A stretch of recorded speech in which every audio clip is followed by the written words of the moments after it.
Right, so hi, welcome to Funkstylers TV. I'm very honoured to be here, to be interviewing some legendary dancers and pioneers of locking here at Locking Up 2012 in Moscow. So we have Hilty and Bosch on the far side, we've got P-Lock, Mr. OG Skeeter Rabbit, Hurrikane, and we have Gemini as well from Locking for Life. Okay, so we're just going to roll through some questions, some about locking and some about non-locking, and hopefully talk about give an insight to their personalities as well. Okay, so so firstly, again, thank you very much for coming all this way, like coming from Japan, all the way from the US, and not so far for you guys. How have you been in Moscow for a few days now? How's it so far? Have you had a chance to look at the scenery and stuff? Take a look at Red Square. How is it? Is it cold enough for you guys? It's beautiful. Architecture's beautiful. Yeah. It's almost surreal. Yeah. To go through history and realize that there's such great things here in Moscow, and then to be sitting here and have seen Red Square and some of the history is just a wonderful thing. But dance and locking is amazing at what it can do. Yeah, definitely. Awesome. Okay, so what we'll do, we'll go straight into the questions then, because we do have a little bit of limited time. So so basically, before you were lockers, what were you doing before?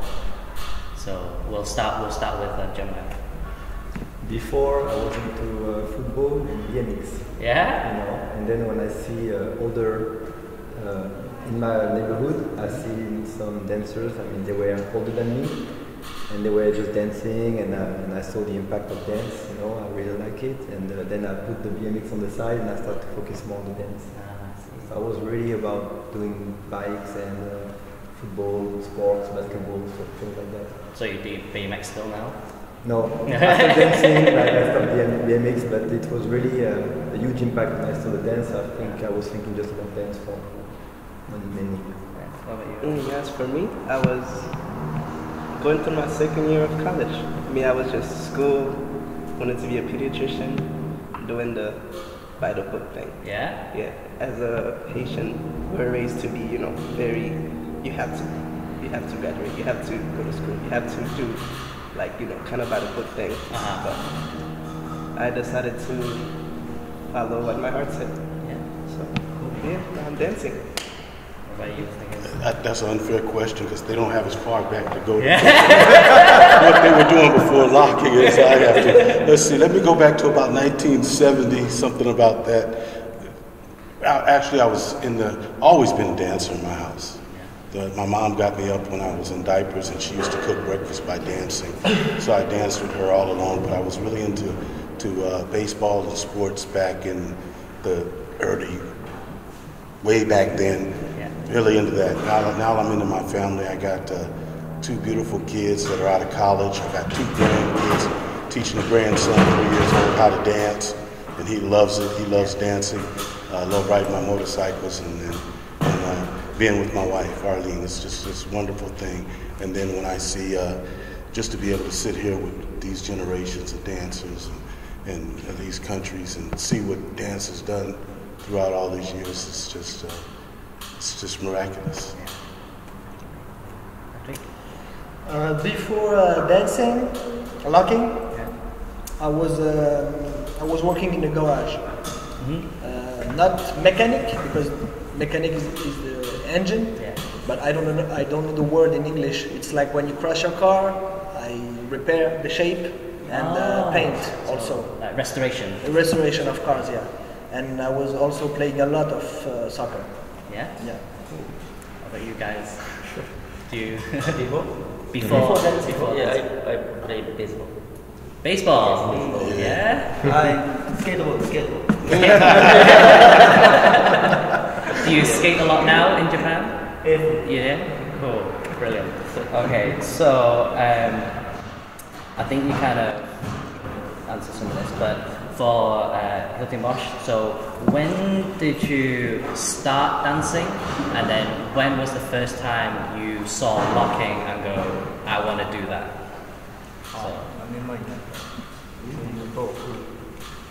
So So when did you start dancing, and then when did you lock? It's 15 years ago. 50 years ago.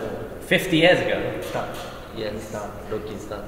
In Japan? Yes. Oh, okay. Yeah. Do you know who started locking in Japan? I'm guessing it's... What showcase? You watched Showcase? Yes. Yeah? In Japan, yeah. Wow, okay. And then you saw them, and then you wanted to go do that? Yeah, together with watches. Okay. Where did you learn in Japan? Did you just watch and then learn, or did you go to class? Not class. No class. After we get video, locals in the video, watch, practice. And practice. Yes. Become and practice. Okay. So it's kind of what we do for YouTube, I guess, right? Okay. Awesome, Patrick. So. First time I saw locking. Actually, okay. Sorry. First time, as far as I remember, I saw locking. It was in the club where I saw the first dancer. Give me the feeling for like hip hop dance, like because I start with popping and popping, animations and stuff like this, and breaking. And the first time I saw locking, I don't want to offend no one, but it was really, at that time it was really gay. Not gay, but it was really ugly. Because it was not made really good. It was in 98 or something like this, so I didn't really like it. And 2 years after, I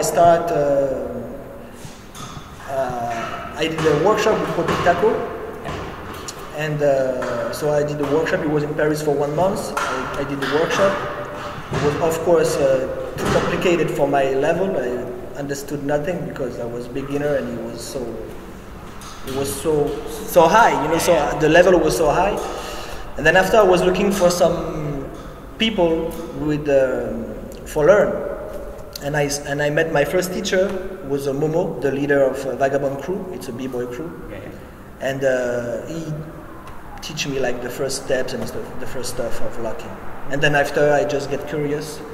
And still in the beginning I didn't like so much. I was more in the popping and stuff like this. But after I learned and get the feeling. And in 2000 I decided to stop everything and just stay focused on locking. How about you? Again, going back to you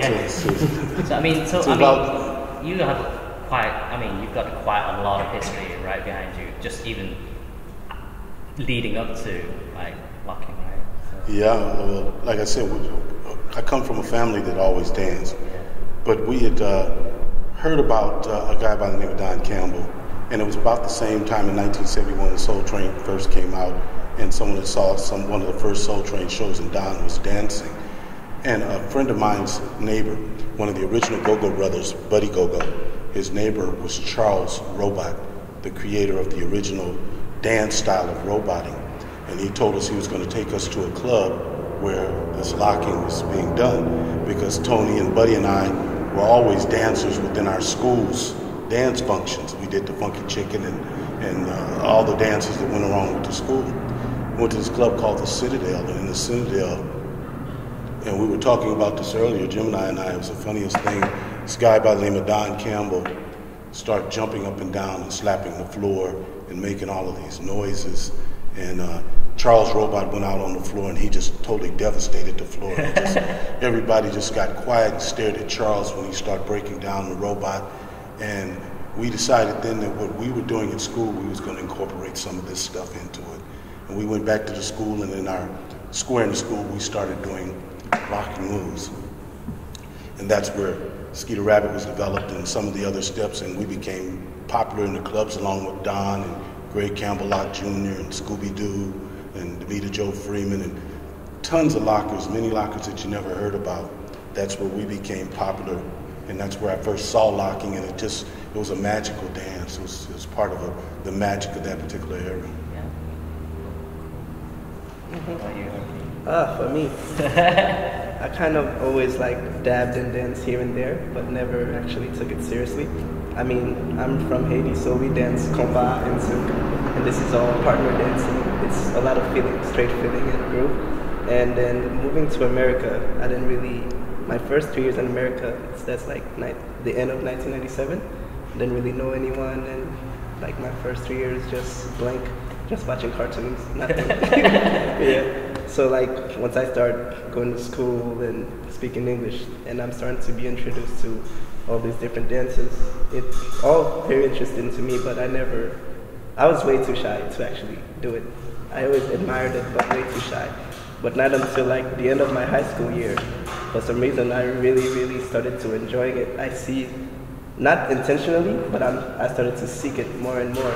I literally started to look for it, and then I wanted to be down with a dance crew that was in the place that I used to live in, Connecticut, and it's not really much dancing there, but there was just one crew that I had to be down with them because I started really to enjoy dancing. It's not until like the end of the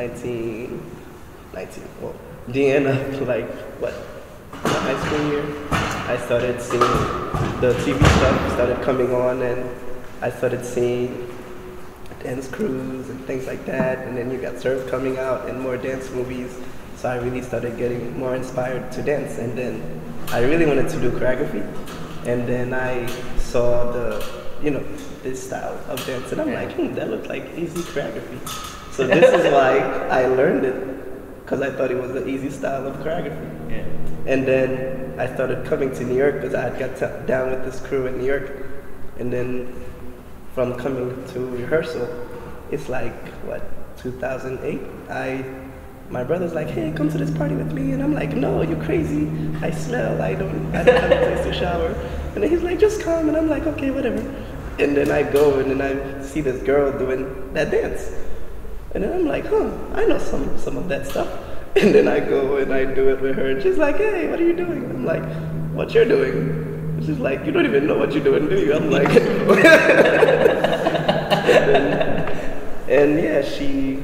and then she's like, here's some stuff. And then I start playing with it. Her name's Teresa, she's from Sweden, and she's the one that actually started taking me to the underground clubs of New York. And one of the first clubs I went to was the House Dance Conference. And then that's when I saw basically everybody, Firelog, Go to Stretch, Brian Green, Odessala, and all these Philly cats doing locking. And I'm like, oh, that's what it is. Oh. And then for some reason, being very shy, I wouldn't usually go out and dance, but I was just doing whatever I was doing because I got captured by their energy. I hope it was good, but I doubt it. And so I started just seeking for information, watching more on YouTube and learning, because I was still living in Connecticut, so I didn't really have much. I had nothing there.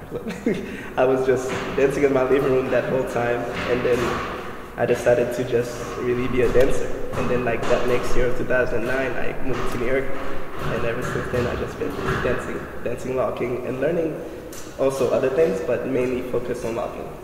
So, yeah, that's it.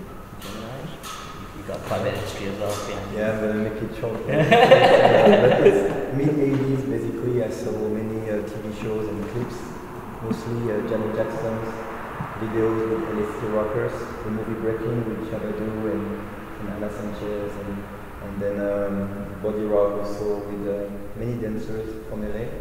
And then when I saw it, that's the first connection, I think, and then I saw the people like in my neighborhood were dancing, so that's the actual real connection. After that, I think it was people from New York, the casting Jam in the group, like Mr. Wiggles, Popmaster Fable, Adesola, they came to France. So that was my first connection with people from the States. And then from these people, they told me about LA as the birthplace, and the lockers, and Soul Train, and all this. So then I found out about it, then I started to go to LA and meet all the people I could have, So that's kind of how I got in touch with this story. So did you, I guess, were you dancing before that, or was it just straight into locking? No, I always did many styles, but people know me for locking because that's the style I push more, and my favorite style actually. But I always did a little bit of breaking, not popping, I still do that. I'm still interested in watching how the scenes grow and stuff. So I'm not just thinking and doing locking every day, you know, I'm doing other things too. And so I have a major interest for locking, but I'm still interested in freestyles. It's good to inspire. Yeah. It's really interesting to do other things too. Okay.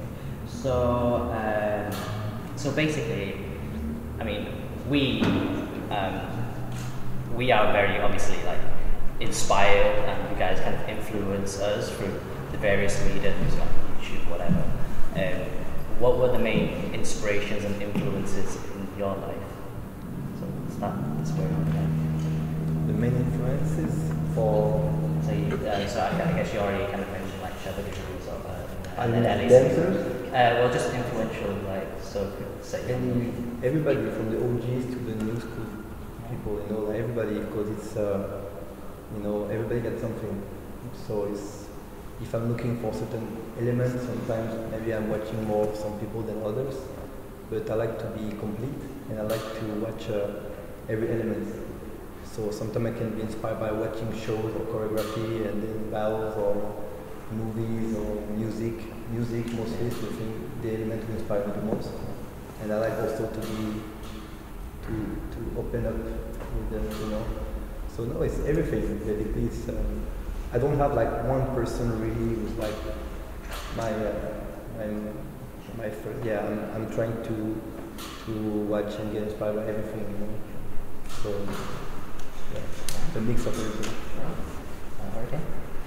I have many inspirations. I mean, I guess like when we say influential, not just even in the dancing world, so of course. maybe in life in general. And life in general is my mother. Yeah. Period, because she's such a strong person and a fighter, and always, you know, you have to know something before you get in it. You have to seek education for what is or for whatever it is that you're doing. And I don't know, she just taught me to know that hard work do pay off, and whatever you want to do, just work hard for it and it will be done. And yeah, she's my most influence and my everything. Well, for me, when you start talking about dancers, I go way back looking at the Nicholas brothers. Yeah. Thank you. Yeah. You got to look at Bojangles Robinson. Those are dancers that danced, street dancers and dancers that danced when there was no such thing as any of this, any of the television. They danced and paved the way, else we wouldn't be sitting here. And I'm a person that always gives props. But when you talk about inspiration of locking, the person that I said earlier, Don Campbell, taught me seeing Don Campbell. I wouldn't be dancing, and without my Go-Go brothers, Tony and Buddy Go-Go, I wouldn't be dancing. But the inspiration of the dance itself, the era and the time that I came through, locking was inspired by a movement of poor kids inside of Los Angeles, inside of the place that I come from. And it was a way for these dancers to express themselves. And the movement was the biggest inspiration, the music of people like James Brown that sung inspirational things, Marvin Gaye with What's Going On. When you start talking about Ball of Confusion by the Temptations, some of the old funk music, that inspired a movement of kids to dance, and to dance without a lot of money, without mirrors and studios, but to produce this wonderful thing that you have right now. So that civil rights era in the United States and the unity era in the United States was one of the biggest inspirations for me to do what I do and be accepted in locking. I think that was a big inspiration. And now I see, after 4 decades, what a situation of people that couldn't be together, they can now be together on the same panel, can now be together across waters in different countries, can now dance for unity and be in the same room. That inspiration of that time is what keeps me going, and it's inspired me through years.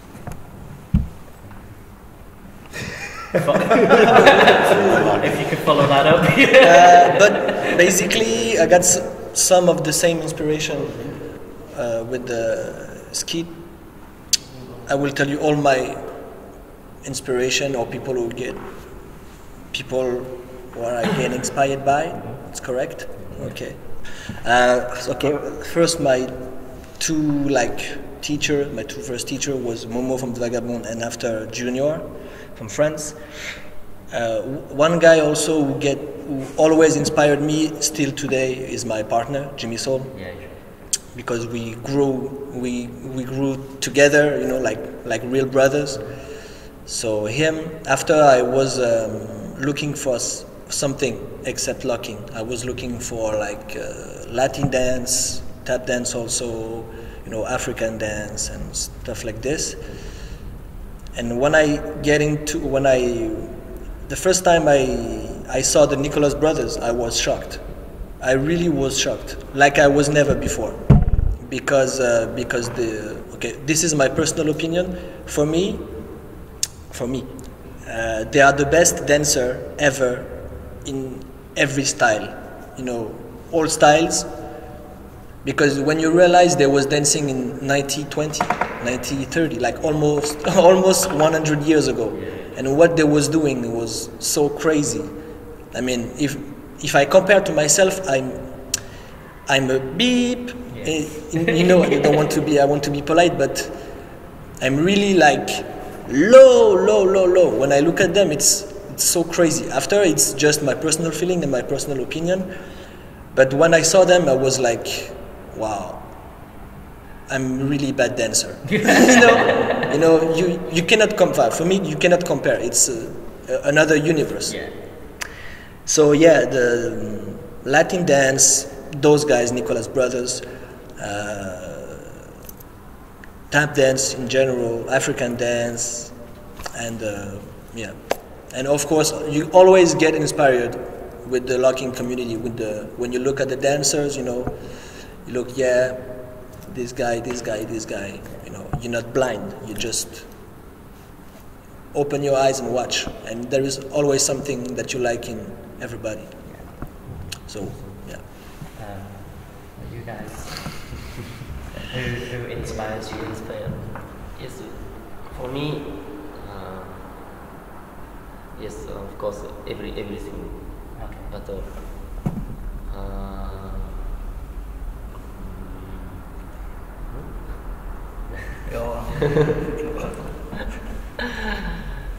yes, everything. For me, is popping. Okay. Google. It's very first time watch Google style, very inspired. Yeah. Before I only technique, you know. After groove, mix myself. Okay. Myself. I think you're getting out of this interview. First time we are only watching Yeah. video and Video. only watching. And after we go USA, everybody dancing, you know. Little understand, little understand. After change. Yes. Okay.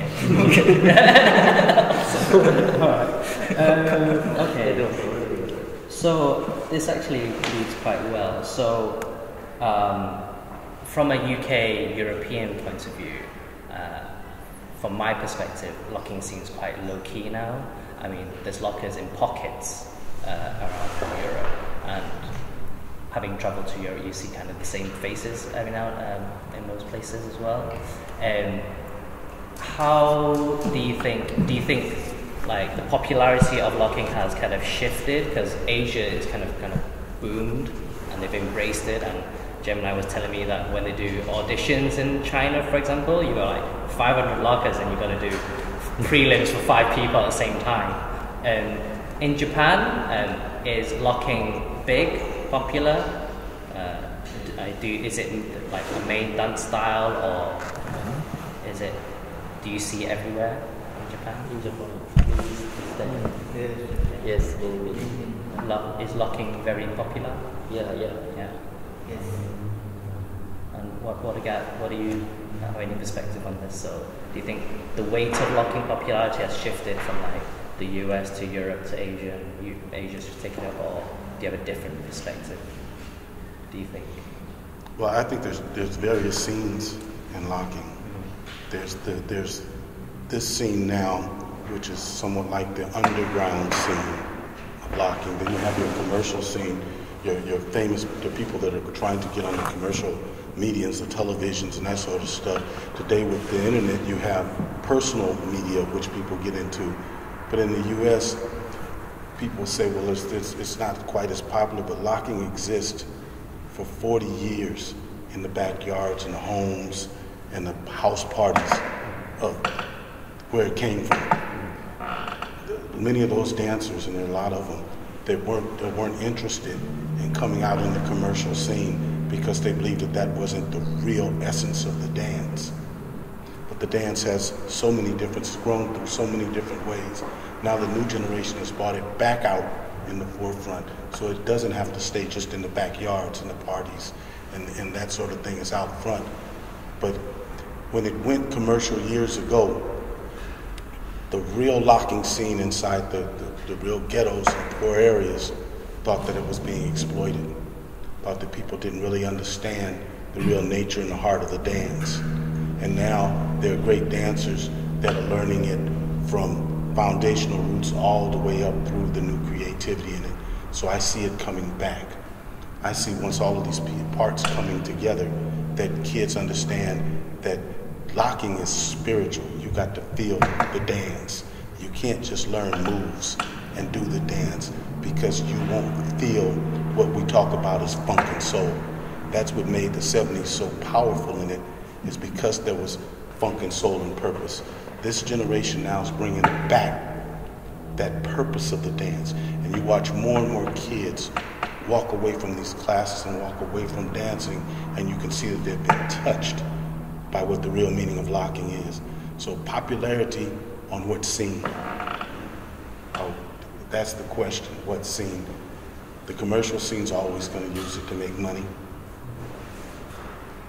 I think most of us here have felt dance enlightenment, so it doesn't bother us. We're fortunate to be able to make money at times, but it doesn't bother us. It's something we would do if there wasn't a dime in it. You couldn't stop when the music come on. I watch Hilty and Bosch here. Every time music comes on, there's something grooving. Yeah. Every time I run into Gemini, we're talking locking. All the time. I've only had a chance to talk with P-Lock a couple of times, but every time he says something about it, we talk about it being a lifestyle with him, not just something he does. And this guy here calls me on my birthday. I didn't even know who it was. He calls me on my birthday and we talk locking. Yeah. It's because it's part of these people's lives. It's not something they do to get famous or money like a lot of kids. Once they learn that you get famous when you're true to the game, that's when you're famous. You got to be true to the game, and this is a game that these people here have been true to for years. That's why we're here. Anybody have anything to add to that? Quite a comprehensive answer. Other than, I want you to call me on my birthday. That'd be so cool. Okay, so we've got a question from Inga actually. She says that hip hop is a culture. What about locking? I don't know whether you can elaborate on that. They just say that hip hop, it has more elements than just the dance, but I think you answered that question by saying that, it's a way of life. Yeah, absolutely. Locking, and I don't know, you guys, what you guys think about this? It is, it's a culture, it's life. If you, just like everybody always goes, oh, Alan, you look so much like a locker. That's because I embodied it. It is, I am a locker, and it's part of my life. It's my lifestyle now, so it is a lifestyle for sure. And this guy here is taking the movement out to the new generation with locking for life, so that they have a purpose. So it's not just what the moves, it's a purpose. Your question is a remarkable question, because I've often said, when you look at locking, that was the first movement. The civil rights movement created the gestures in locking. The gestures in locking came from that movement. And the movement, all movements embody a couple of things. It embodies music, message music. Music that gives a message. Hip-hop music gave a message. Original music gave a message. Funk music and soul music was message music. Then it embodies the visual aspect of it, dance, where that message music makes you give the message in movement of your body. Writing and poetry. If you ever listen to the last poets, Gil Scott-Heron in the 1960s and 70s, that's the poetry of that movement. You listen to your poets that come out now with Russell Simmons and hip-hop. and that movement, that's the poetry of hip hop. See, the movement of locking and locking's movement was suppressed. They took a generation and they gave them everything they wanted, and they said, don't dance no more, don't talk about that no more. But they couldn't stop it. It resurfaced itself in the 80s through hip hop. Because when there's a need, when you fill a balloon full of water, and it gets too full, it gotta go somewhere. And when it got to the 80s, and there was more messages that need to came out, it bursted out through hip hop, through their dance, their writing, through their poetry. And the same thing happened in the 60s and 70s with locking. It bursted out through its writing, its poetry, and its dance. And its dance. That's where it came out from. Does that answer your question? I just want to add something with what Skid said, because he said to me like the perfect answer, but it will be to say that, and also go back to the question before, is maybe that's the reason why that Asian countries have so much development with it, because they have in their culture a very respectable approach, and they wanted to understand every element. So when you go to Japan, you will see many lockers, many styles of locking in different perspective, you know, not just one way, or it's like it's very artistic. When they like something, they really develop around. So that's a really good thing. And I feel that in Asia more than in Europe sometimes. I was dancing locking, and before all those events, before all those workshops and things, so it was very touched by that culture, and it was a bit mixed at the time with hip hop, but it was the same roots, so everything is connected. But when you look at in Asian countries, they really go deep, and they really go, and they respect also that family, because it's a family. So they have a lot of respect with the family. In Europe or maybe other countries, sometimes it's more like, I'm going to try to beat you, I'm going to be against, or I want to have what you have, and things like this. You can feel that more. So I think this is why it's destroyed the communication between people. So interviews and like knowledge like this, you can feel that more in Japan than in Europe. I talk more with Japanese people than European. Yeah. I live in London. Students come to my home in London from Japan. I don't have students in London. You know, like people who come and ask me questions, like I will do to Skeet or anybody, you know. So that's proof that there is a deeper interest, and they don't care about who's who and things, they just want to learn and they love it. So that's a better approach in my opinion. Like if I want to get into martial arts, I will meet people, I will not try to, you know. It's that's how for me I think it's, when I go to Japan I see that, or Asia, a bit more than Europe, especially for locking.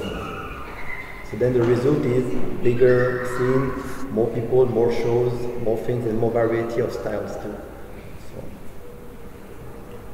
yeah. I think we're kind of running out of time, so I've got one more generic question. So how do you think we should preserve the foundation but also encourage innovation?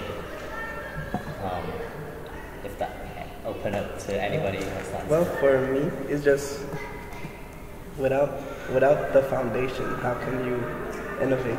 You know, like for me, it's very important to respect that foundation, to respect that basic part of everything. Because as for me, I always love to play with things, play with different things. Like if I'm gonna learn a point, I'm gonna make sure I learn that point, and then I'm gonna play with it so much, and that's how you're gonna innovate, by having that foundation. It's like if you build your house with nothing, with no foundation, it's just gonna crumble. Like for me, you're always gonna improve by always going back to that foundation, always seeking it, always seeing it. If you feel like you're losing it a little bit, you go back to it, and from there you can only create. Because if you just see it and you're like, oh, this is nice, and then you try to create, it's not gonna be so much of anything. And for you to be able to create from the dance locking, you really have to have that foundation. Yeah. It's very important. You have to make sure they know the importance of that foundation, like for sure. I think when you're dealing with street dance, and we're talking about dances that have only existed for about 40 years, that foundations have to go back through research to be established again. Because they've been reestablished throughout the world at various points in the world when the dance dies down and comes back up. So we're fortunate in street dance to have basically people alive from the beginning of these dances all the way through today. And dancers need to seek out not just how to do the dance, but the history of what was going on around the dancers from the time that they established the foundation and develop a foundation for that and take it all the way through today's dance styles, because that's how it got to be where it's at today. In locking, there is a foundational, original way that the dance was established early in its inception. That's foundational moves and steps. Then it went to a commercial performance, an act. That's how it got out to the world and became famous. That needs to be taught. And then it goes into competitions. So we talk about locking being a full gamut. But one last thing, and we talked about it last night. We're here not just to show locking, but we're here to show unlocking. And when we talk about unlocking, we want to unlock some of the hate that comes out between dancers over recognition, some of the problems between dancers. Locking means to come together to lock, but we the unlockers. We want to unlock all that mess and that hate out there so that these kids can enjoy the foundations and enjoy what locking's about. So you've now met the original unlockers sitting here. Fantastic. I think on that note, unfortunately, we have run out of time. I just want to, again, thank you very much for taking the time to come speak with us, sharing your knowledge from Stylist TV. Any final messages before we sign off? Peace and love. And rock and roll. Peace and love and rock and roll. Thank you.